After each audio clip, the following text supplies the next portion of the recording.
Hubo un equipo en Brasil que se atrevió a cambiar el paradigma en el fútbol en una sociedad. ¿Te imaginas un club que no tenga directivos ni presidente y fuese manejado por sus jugadores y todas las decisiones pasen por ellos? En la historia de hoy, la democracia corintiana. Era 1982. Argentina vivía tiempos difíciles con la invasión inglesa a las Islas Malvinas y un pueblo entero se hundía en las decisiones de un grupo militar que poco entendía de la vida. Pero a casi 1700 kilómetros de Buenos Aires y en terreno brasilero, un grupo de futbolistas llevaba adelante uno de los movimientos políticos más importantes y significativos en la historia del deporte y el mundo. Es importante decir que en esa época Brasil estaba gobernada por las dictaduras militares que se apoderaron de América con ideas neoliberales y muchas de estas promovidas por Estados Unidos.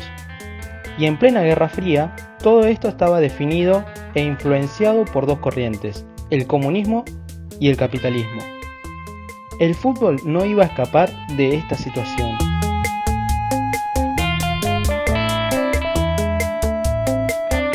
La democracia corintiana comienza a gestarse a partir de este contexto.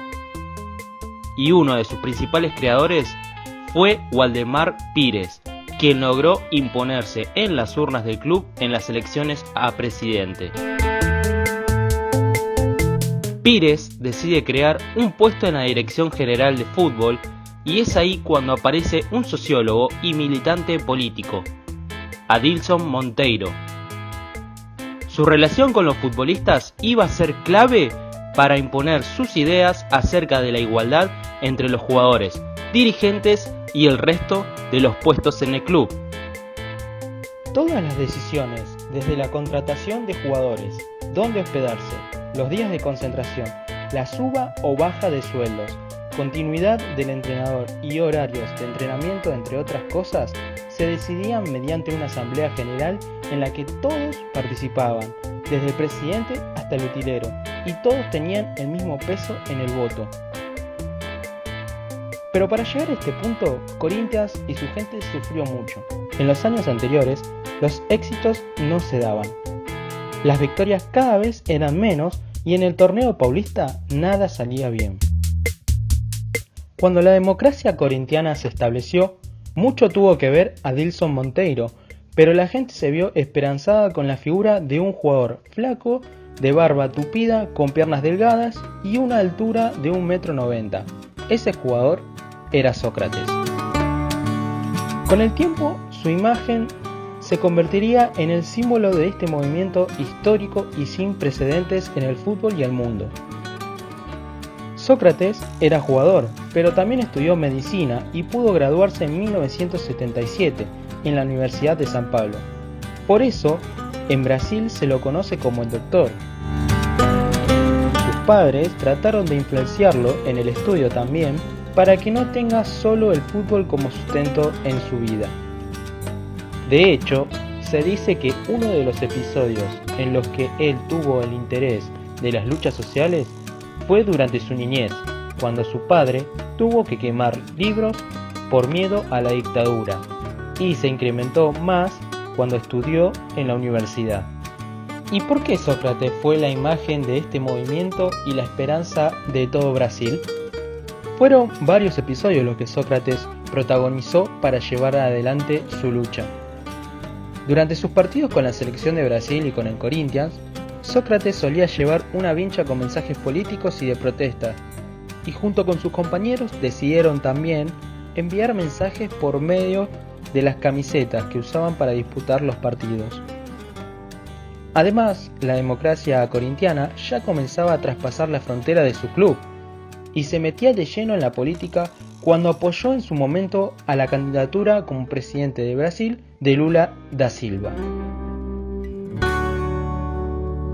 Uno de los hechos más resonantes de la democracia corintiana fue cuando en la final del torneo paulista en 1983 entre Corinthians y el San Pablo, los jugadores del Timao salieron al campo de juego con una bandera que decía «Ganar o morir, pero siempre en democracia», lo que generó el grito en la multitud y el pedido de la vuelta de la democracia en Brasil.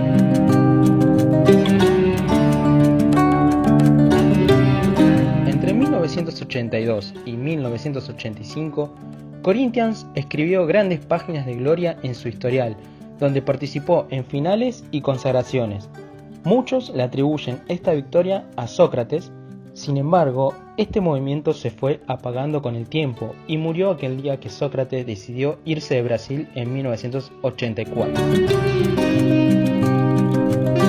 No fue por dinero ni por ambición futbolística, fue porque el Parlamento no aprobó las elecciones directas luego de no alcanzar los 2/3 de votos necesarios. Sócrates, cansado de la situación, decidió emigrar al fútbol italiano, más precisamente a la Fiorentina. Brasil volvió a las elecciones directas recién en 1989 y el sueño de la democracia corintiana pudo realizarse. La historia del hombre que festejaba los goles con el puño levantado llegaba a su fin tras su muerte, a los 57 años en el 2011. En una de sus entrevistas, él había deseado morir un domingo con Corinthians campeón, y por cosas de la vida, sucedió. Corinthians venció a Palmeiras en aquel torneo y todos los jugadores festejaron el título con el puño levantado, como lo hacía su máximo exponente, Sócrates.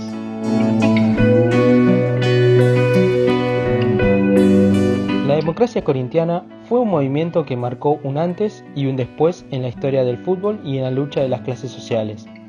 Peleó con sus propias armas frente a una dictadura injusta con su pueblo y luego de años de enfrentamiento, pudieron ser testigos de la restauración de la democracia en Brasil.